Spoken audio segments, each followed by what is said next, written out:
আসসালামু আলাইকুম ওরহমতুল্লাহি বারাকাতুহু। প্রিয় দর্শক,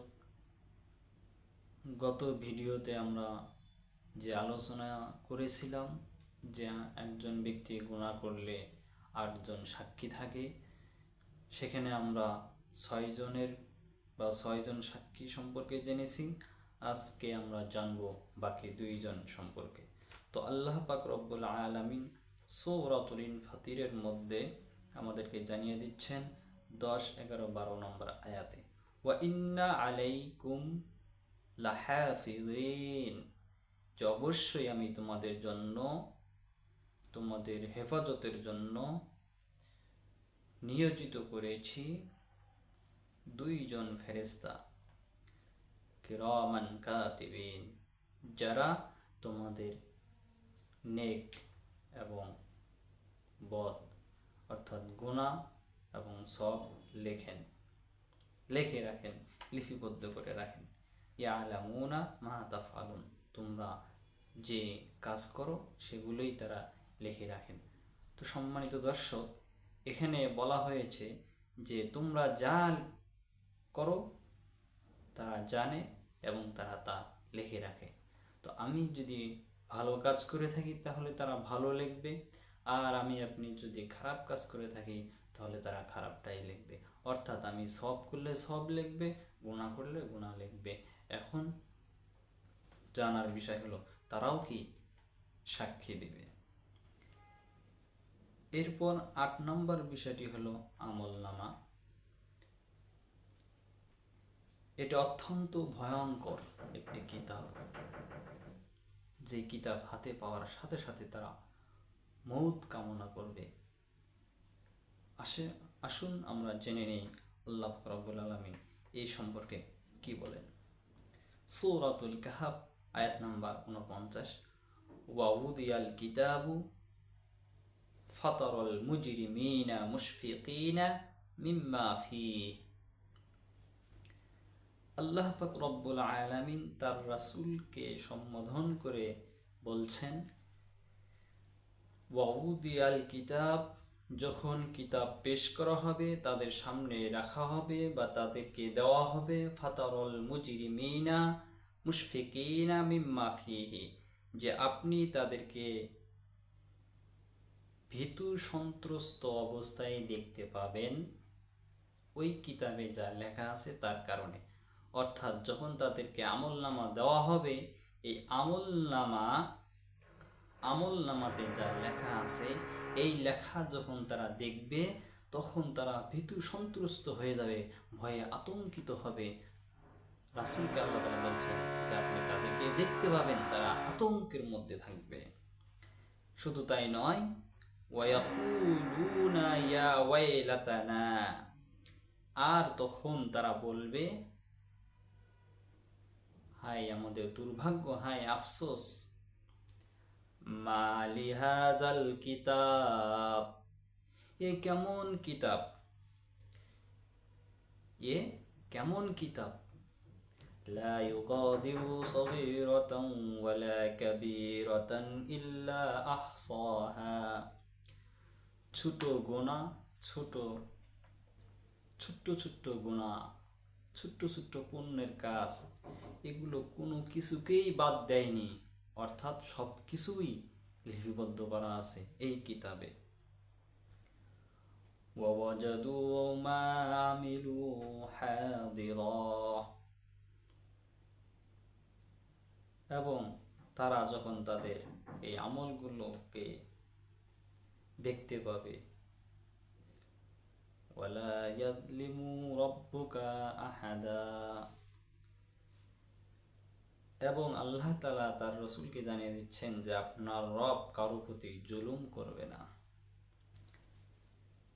এবার আসেন এই আমলনামা কাকে কিভাবে দেওয়া হবে এই বিষয়টা আমরা জেনে নিই।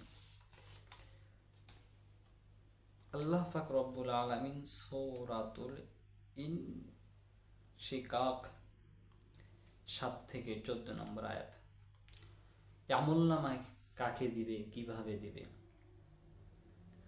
فأما من أوتي كتابه بيمينه অতঃপর যাকে তার আমলনামা ডান হাতে দেওয়া হবে, যখন কোনো ব্যক্তিকে তার আমলনামা ডান হাতে দেওয়া হবে, তার ওই মুহূর্তটা কেমন হবে? فسوف يحاسب حسابا يسيرا। যখন কোনো ব্যক্তিকে তার আমলনামা ডান হাতে দেওয়া হবে, অচিরেই তার হিসাব সহজে হয়ে যাবে, অবশ্যই তার হিসাবটা সহজে হয়ে যাবে। وينقلب إلى أهله مسرورا। সে খুশিতে আনন্দিতে তার আহালের কাছে ফিরে যাবে, যাকে আমলনামা ডান হাতে দেওয়া হবে। وأما من أوتي كتابه وراء ظهره। আর যেই ব্যক্তিকে আমলনামা তার পিঠের পিছন দিক থেকে দেওয়া হবে, অর্থাৎ বাম হাতে দেওয়া হবে, পিঠের পিছনের দিক থেকে। ফাসাউফা ইয়াদউ সুবুরা।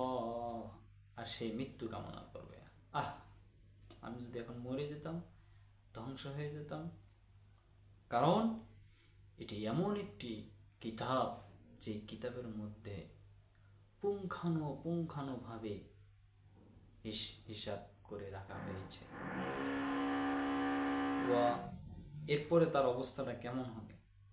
ওয়ায়াসলা সাইরা। সে উত্তপ্ত জ্বলন্ত আগুনের মধ্যে নিক্ষিপ্ত হবে। ইন্নাহু কানা ফি আহলিহি মাসরুরা। অবশ্যই সে তার আহালের নিকট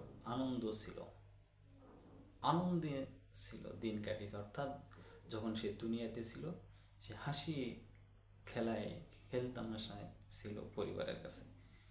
ইন্নাহু যান্না আল্লাই ইয়াহুরা।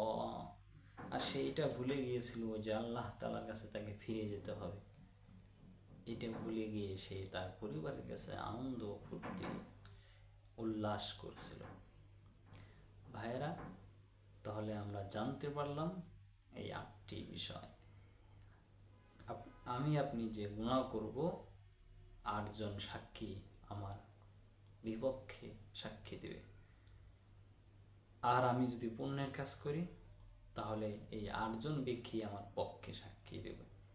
এখন আপনার আমার উপর ডিপেন্ড করবে, বা আমি এখন ডিসিশন নিব যে আমি কি ভালো কাজ করব নাকি খারাপ কাজ করব, আমি কি সওয়াব অর্জন করব নাকি গুনাহ। এটা আপনার উপর ডিপেন্ড করবে। আল্লাহ পাক রব্বুল আলামিন প্রত্যেকটি মানুষকেই ইচ্ছা শক্তি দিয়ে দুনিয়াতে প্রেরণ করেছেন। শুধু তাই নয়, ইচ্ছা শক্তির সাথেও আবার আপনাকে জ্ঞান দিয়েছেন ভালো মন্দ যাচাই করার জন্য। আপনি ইচ্ছা করলে কোনটা ভালো কোনটা মন্দ আমরা সকলেই জানি, কিন্তু মানার অভাব। যদি আপনার মধ্যে আল্লাহ ভীতি থাকে, তাহলেই সম্ভব গুনাহ থেকে বাঁচা। আল্লাহ তাআলা আমাদের সকলকেই গুনাহ থেকে বাঁচার তৌফিক দান করে। এবং আগামীতেও আরেকটি নতুন ভিডিও নিয়ে আপনাদের সম্মুখে আসবো ইনশাআল্লাহ। ওয়া আখিরি দাওয়ানা আনিল হামদুলিল্লাহি রাব্বিল আলামিন। আসসালামু আলাইকুম ওয়া রাহমাতুল্লাহি ওয়া বারাকাতুহু।